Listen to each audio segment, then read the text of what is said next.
બરાબર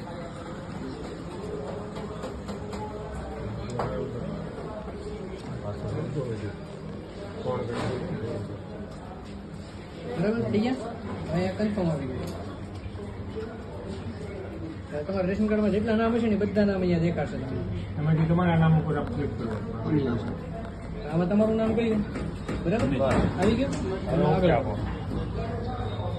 આ ration card number અને તમારું નામ રેડી બરાબર છે. અને ઓથેન્ટિક આપો. બરાબર છે ને એટલે એગ્રી કરવાનું. લાલ લાઈટ થાય એટલે અંગૂઠો મૂકવાનો.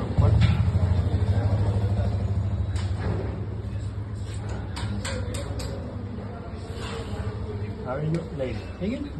હવે જો તમને કેટલા કિલો ઘઉં મળે છે? 14 કિલો ઘઉં અને 21 કિલો ચોખા તમને મળે. બરાબર. અત્યારે છે ને હું એક એક કરી નાખું છું બે જગ્યાએ. તમારે કઈ નથી કરવાનું. તમારે સીધું વિતરણ